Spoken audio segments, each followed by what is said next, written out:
오늘 마가복음 14장 22절에서 31절까지 보겠습니다. 오늘 본문은 성만찬에 대한 이야기입니다. 22절부터 보겠습니다. 저희가 먹을 때 예수께서 떡을 가지사 축복하시고 떼어 제자들에게 주시며 가라사대 받으라 이것이 내 몸이니라. 또 잔을 가지사 살해하시고 저희에게 주시니 다 이를 마시매 이것은 많은 사람을 위하여 흘리는 바 나의 피, 곧 언약의 피니라. 예수님께서 성찬식을 하시면서 굉장히 의미심장한 말씀을 하셨습니다.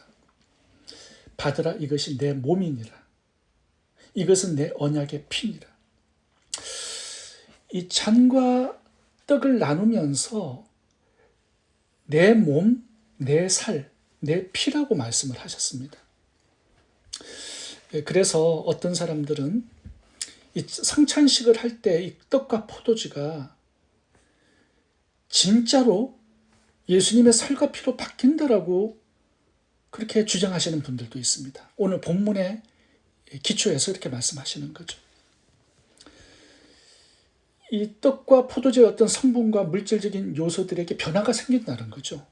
그래서 신기한 현상이 일어난다라고 주장을 합니다. 근데 그런 것은 아니죠. 우리가 성찬의 떡과 포도주를 귀하게 여기는 것은 그 안에 담긴 의미 때문에 그런 것이죠. 여기 24절에 보면 언약이라는 단어가 나옵니다. 사복음서에 보면은 새 언약이라고 표현되어 나오죠. 그러니까 예수님의 살과 피는 새 언약이라고 표현하신 것입니다. 옛 언약은 짐승의 피로 제사함을 받는 거죠. 새 언약은 예수님의 죽음과 피로 제사함을 받고 구원을 받는 것을 의미하는 것입니다. 그래서 예수님께서는 새 언약이라고 표현하신 것은 구약의 짐승의 피로 하나님께서 세우신 그 언약에 비교해서 자신의 흘린 피가 모든 인간의 죄를 사하는 이 새 언약을 주님께서 말씀하고 있는 것입니다. 그러니까 예수님의 십자가 죽음과 피는요, 이제 하나님께서 세우신 새 언약이 되는 것입니다. 인간의 죄와 사망을 처리하는 새 언약이 바로 예수님의 죽음과 피가 되는 것이에요. 우리가 성찬식을 할 때 이것을 믿음으로 받아들이는 것이 바로 성찬식의 의미가 되는 것입니다. 고린도전서 10장 16절 17절을 보면 이 성만찬 할 때 우리가 이 떡과 잔을 먹고 마시잖아요. 이것이 예수님의 죽음과 피에 참여하는 것이다 이렇게 표현을 합니다. 읽어보겠습니다. 우리가 축복하는 바 축복의 잔은 그리스도의 피에 참여함이 아니며 우리가 떼는 떡은 그리스도의 몸에 참여함이 아니냐. 떡이 하나요 많은 우리가 한 몸이니 이는 우리가 다 한 떡에 참여함이라. 이 참여한다라는 것은 함께 한다라는 거죠. 그 속으로 들어간다라는 거죠. 그러니까 우리가 이 성찬의 떡과 잔을 먹고 마시면서 예수님의 죽음과 피에 참여하는 것이고 이 새 언약을 통해서 우리가 이제 구원받고 제사함을 받는다라는 이 믿음에 우리가 참여하게 되는 것입니다. 구약의 이스라엘 백성들의 예언을 하나 들어보겠습니다. 출애굽 후에 이스라엘 백성들은 40년 동안 만나를 먹었습니다. 그리고 반석에서 나오는 물을 마셨죠. 이 만나와 반석의 물이 예수님의 살과 피를 상징하는 것이었습니다. 그런데 이스라엘 백성들은 이 만나를 먹고 반석의 물을 마셨지만 다 죽었습니다. 영생에 이르지는 못했습니다. 왜 그래요? 이 예식에는 참여했지만 그 속에 있는 그 의미를 붙들지 못했기 때문이죠. 예수님의 죽음과 피로 구원을 받고 영생을 얻는다라는 이 믿음을 가지지는 못했단 말이죠. 요한복음 6장 47절 예수님께서 만나를 해석하시면서 설명하는 내용이 나오는데 읽어보겠습니다. 너희에게 이르노니 믿는 자는 영생을 가졌나니 내가 곧 생명의 떡이라. 너희 조상들은 광야에서 만나를 먹었어도 죽었거니와 이는 하늘로서 내려오는 떡이니 사람으로 하여금 먹고 죽지 않게 하는 것이니라. 나는 하늘로서 내려온 산떡이니 사람이 이 떡을 먹으면 영생하리라. 나의 줄 떡은 곧 세상의 생명을 위한 내 살이로라 하시니라. 예수께서 이르시되 내가 진실로 너희에게 이르노니 인자의 살을 먹지 아니하고 인자의 피를 마시지 아니하면 너희 속에 생명이 없느니라. 그러니까 예수님의 죽음과 피를 믿는 것, 이것이 성찬 예식에 참여하는 것이에요. 이스라엘 백성들이 광야에서 만나를 먹고 반석의 물을 마시는 의미가 되는 것이죠. 근데 그 의미를 놓치고 내용을 놓치고 그냥 형식만, 껍데기만, 예식에만 참여함, 이것은 별로 의미가 없다라는 이야기를 하시는 것입니다. 구약에서 만나와 반석의 물을 마시는 것으로는 영생을 얻을 수 없듯이 마찬가지로 성찬식에 참여하는 것으로 제사함과 구원을 얻을 수는 없다라는 겁니다. 마가복음 14장 23절 읽어보겠습니다. 또 잔을 가지사 살해하시고 저희에게 주시니 다 이를 마시매. 여기 다라는 단어 안에는 가룟 유다가 포함이 되어 있습니다. 예수님께서 주신 살과 피를 먹고 마셨어요. 근데 구원 받았나요? 아니죠. 성찬식에 참여하는 그 의식만으로는 구원을 받을 수 없다라는 거예요. 의미를 붙들어야 한다라는 거죠. 그 의미가 뭡니까? 새 언약, 예수님의 죽음과 피로 구원을 받는다.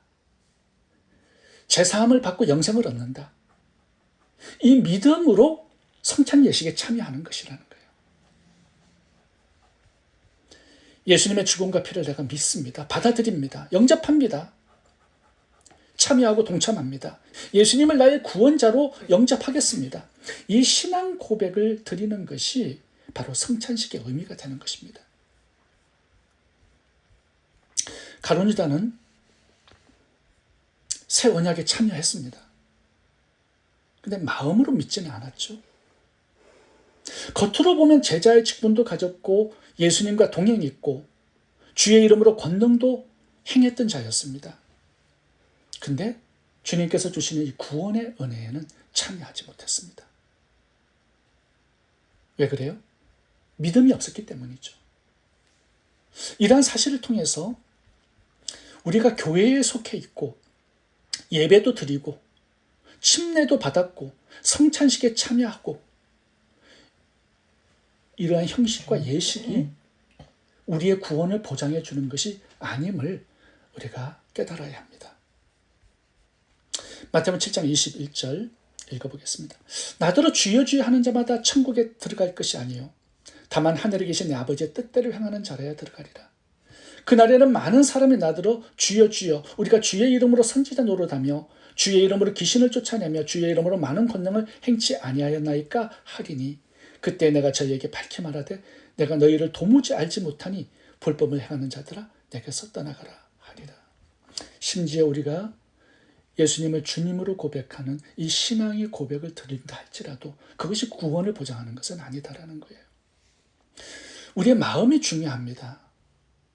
신앙은 형식이나 모양이 아니라 내용이에요.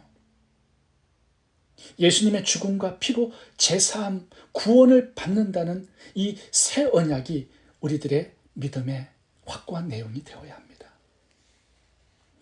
마태복음 25장에 보면 신랑을 기다렸던 10처녀 중에 어리석은 5처녀들은 혼인잔치에 참여하지 못했습니다. 악하고 게으른 종들도 천국 잔치에 들어가지 못했습니다. 예식에 참여하는 것도 중요합니다만 예수님의 죽음과 피로 죄와 사망에서 구원받는 이 새 언약의 믿음, 이것을 우리가 바로 가져야 하겠습니다. 두 번째 교훈을 살펴보겠습니다. 그것은 예수님의 은혜입니다. 예수님께서 성만찬을 마치신 다음에 자신이 십자가에 죽을 것이다라는 거 말씀해 주셨고요. 예수님이 죽을 때 제자들이 다 도망갈 것이다라는 거 말씀해 주셨습니다. 근데 이게 베드로의 귀에 거슬렸습니다. 예수님이 십자가 고통을 당하실 때 우리 모두가 다 떠나간다니 예수님 너무 우리를 몰라주시는 거 아니야? 우리의 충성과 믿음을 너무 몰라주시는구나 이렇게 생각을 했습니다. 그래서 베드로가 예수님께 이렇게 외칩니다. 모든 사람들이 다 예수님을 버릴지라도 나는 버리지 않겠습니다.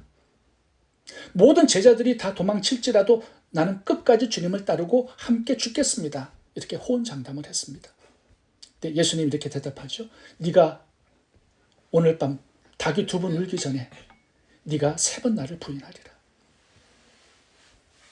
베드로가 다시 외칩니다. 아닙니다, 주님. 내가 주님과 죽을지언정 주님을 절대로 부인하지 않겠습니다. 베드로는요, 끝까지 주님을 따르겠다는 이 의지가 굉장히 강했습니다. 너희들 다 도망갈 것이다라는 예수님의 말씀에 분노하면서 지금 외친 거예요. 나는 예수님과 함께 죽겠습니다. 그런데 예수님의 예언처럼 몇 시간 후에는 예수님을 3번 부인하고 저주까지 합니다. 베드로의 충성, 믿음, 결단 너무 쉽게 무너져 내려버리죠. 근데 베드로만 그런 게 아니라요. 우리 모두가 그렇게 다 약한 사람들입니다. 우리의 충성, 결단, 의지 한결같은 사람이 어디 있겠습니까? 우리가 죄를 짓고 눈물 흘리고 다시는 죄를 짓지 않겠다라고 주님 앞에 결단하고 또 다시 죄를 짓고 이 자신의 한계와 부족함에 눈물을 흘리는 것이 우리들이에요. 그래서 내 의지, 내 결단 너무 신뢰하고 믿지 않기를 바랍니다. 내 힘으로 믿음을 지킬 수 없어요. 내 결단만으로 주님께 끝까지 충성할 수 없습니다. 내가 뭔가를 이루어낼 수 있다라고 생각하지 않기를 바랍니다. 자신에게 실망할 때가 옵니다. 우리가 믿음을 지키고 살아갈 수 있는 것은요, 내 의지와 굳은 결단이 아니라 하나님의 은혜가 끊임없이 지금도 공급되고 있기 때문입니다. 예수님께서 성찬신을 하시면서 자신의 살과 피를 나누신 이유가 뭐예요?